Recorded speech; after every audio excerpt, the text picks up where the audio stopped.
morning, everybody. I'm BJ. I'm just a flippin' farmer. Today we're headed to the farm to go figure out what parts we need for the planter.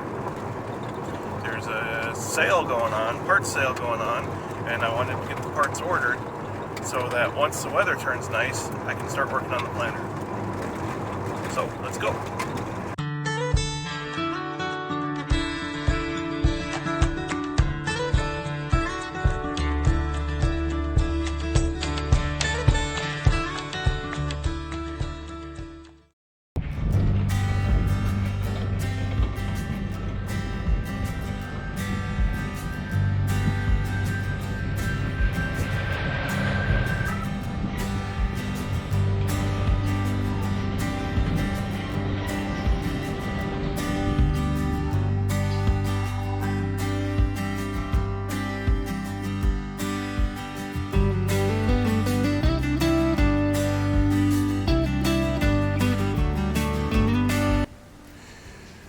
Well, we're here at the planter.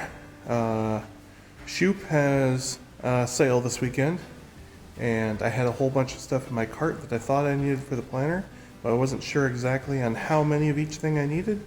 So we're here to go ahead and look things over, specifically the fertilizer openers. They're the starter openers for the starter. We run 10-gallon. We do a mixture of 1034O, some 32, and some zinc is what we run for a mixture in our starter. So anyway, we're gonna go through the planter here and find out some of the parts we need. Now I should also mention that I'm not gonna fix everything on this planter. If you've watched my channel at all or followed me at all, I hate this planter. We don't have a good relationship, me and this planter. So anyway, this is one of the first pieces of equipment that I want to replace in my farming journey. So the first piece of equipment that I want to buy is a planter. But this planter we're going to try and run one more season. This is my dad's planter.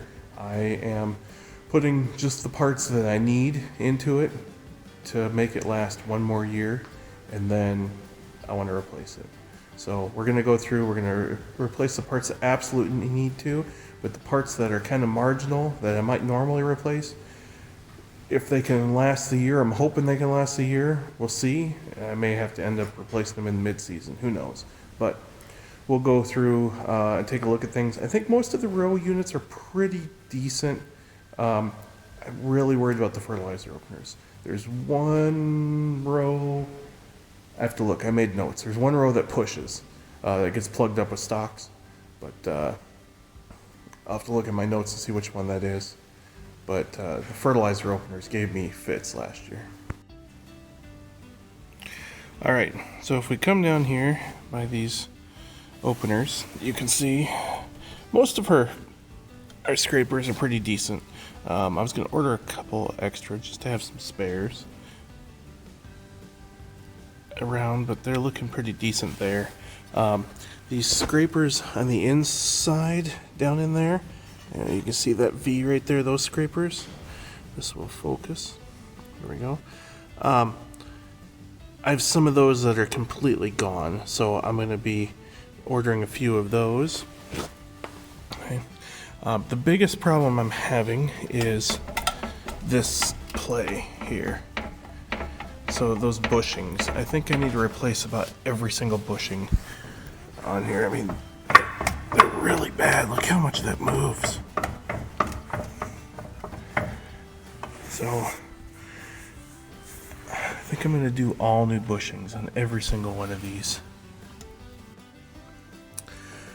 Something else I'm going to do is I've really toyed with the idea of planting 34,000 for a few years now. Unfortunately, we always plant 32,000, and I think we have ground that will support a higher population. So I have to have a gear made. I went on some forums, talked to some people, and looked at some threads where other people with the same planter, this is a John Deere 7000, have changed their sprockets to get that population. And it turns out Shoop carries that sprocket. So that is also one of the things I'm going to be ordering. This is kind of neat. I just wanted to show this. You see this frost line right there? See how the bottom part of this tire is frosty? The top part is not. That's how much fluid is in that tire. That's the fluid line. Now what's interesting is this tire over here is a little more full than this tire here. This one's probably got a few gallons more in it than that one. I think this tire, yeah, this is the tire that we had to dismount this fall. It got a hole in the tube and we had to dismount it. We lost a whole bunch of fluid. They pumped a bunch more in, so apparently we're just a little lower in this tire than the other one. I found my notepad for my notes from last year. So let's see, I got the row 9 gauge wheels broken. I don't quite remember what's broken on it, but got that. Okay.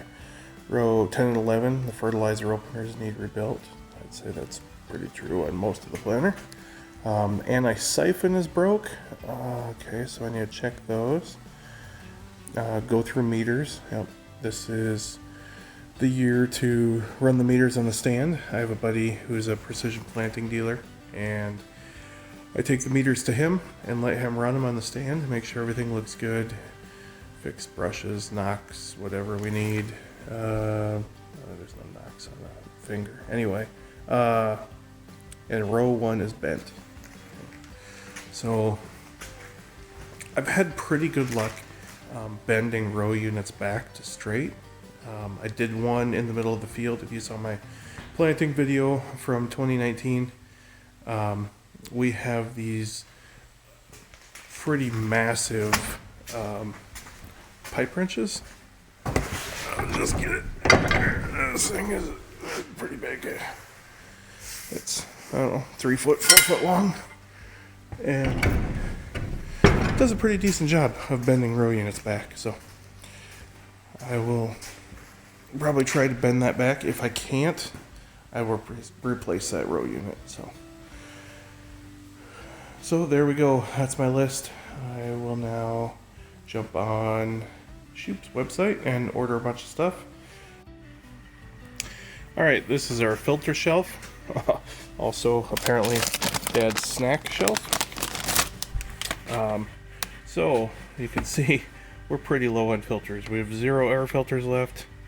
So I'm going to make a filter order also, because the Agco dealer in town, that's where we get our Baldwin filters from, they are having a filter sale. I thought it'd be kind of an interesting exercise, since I'm ordering these parts, to determine. I know that Shoop is going to be a little cheaper on these parts than Deere is, but I was curious just how much cheaper. So let's go through. So basically I'm getting some dust caps for the double disc openers, some scrapers on all rows. I'm just getting a couple extra dust caps. Seems like I always mess up a couple each year taking them on and off. I'm going to replace all the inside scrapers. As I showed before, the outside scrapers are decent. I'm going to grab a couple just to keep around. New pivot bushings on every row. There was actually one row that felt really nice, but I'm going to replace them on all the rows, or have a spare maybe. I have a couple bolts that are pretty worn out. These are the bolts that tighten the springs on the units, so I'm going to grab a couple of those to have around. This is the sprocket I was talking about to be able to plant 34,000. So if anybody has a 7,000 planter and they want to plant 34,000, it's SH36720. This will go on the top sprocket on the transmission, and I gotta go back and look at my notes. Maybe I'll put it here in just a minute and find it. Which is your bottom sprocket, which is your top sprocket. One more spring, just to have around. Seems like I break a spring just about every year. Threaded bushing arm kit. Okay, so these are the gauge wheel arms. These are the newer style with the threaded adjustments, right? And these are for roll pin style, which is what we have. So I can replace any of the existing gauge wheels we have with this style. I was ordering 2 arms and a full assembled gauge wheel. And so, in the Deere side, I just ordered these 2 together so that they match. I can put those together and have them as a spare. That's basically what I'm doing here. I like to have a wheel fitted onto an arm as a spare that I can just grab and throw on. That's why I like these newer style ones, because I can go on either side. They're not directional like the original 7000s, where a left or a right arm. The newer style can go on either side. So I always have one of these made up, ready to go for a hot spare in the field. Then, as I mentioned, row 9, I think it was, has a bad bearing on the gauge wheel, so I'm getting a new bearing and sleeve assembly to add there. So, my total here is $345.42. Okay, that is with an extra $32. So you take $32 out of that, you have just about $310. Is my total on Shoop. Now, I'm not affiliated. I'm not sponsored or affiliated anyway with Shoop or John Deere. So just to let you know, I just wanted to do some online comparisons, and Shoop is the vendor I chose to compare. So there's our row unit. These are the original Maximerge row units. The gauge wheels. This is the double disc opener. So here is my cart. All the same items. I got 12 of those bushings, 12 of the inside scrapers, 4 of the outside scrapers, a couple dust caps, a couple of the bolts and nuts for the springs, 1 spring assembly, that's the ball bearing and bushing assembly for the gauge wheel, 2 arms, because the kit from Shoop comes with 2 arms, and 1 complete wheel. So the total on John Deere is $542.93. So $230 more, and this one doesn't have the sprocket I need. So $230 extra. I've heard a few people say the bearings, the Shoop bearings aren't quite as good as the Deere bearings are, but like I said, I'm hoping this is my last year running this planter, so I'm just going to go with it. I'm going to do that. I got to fill out my tax exempt info and order this. Okay, so I went and looked up this in case anyone is interested. So the 714, the 14 tooth sprocket in this transmission, the drive is about worthless. So you're going to take that one out and you're going to end up with this 2620 driver. It'll be 26 tooth, driven will be 20 tooth, be right at 33,930 depending on the air pressure of your tire. So right around 34,000. So as you can see, this is what my transmission looks like, and this guy has already done this update. And so that is this sprocket. This is a 20 tooth sprocket, and this is the one I need. I'm going to take the 14 tooth off and put this 20 tooth on, and that will get me. So thank you everyone for watching. Thank you so much for watching my videos. I really appreciate it. If you want to give it a thumbs up, that would really help me out. I'd like that a lot. Until next time, see ya.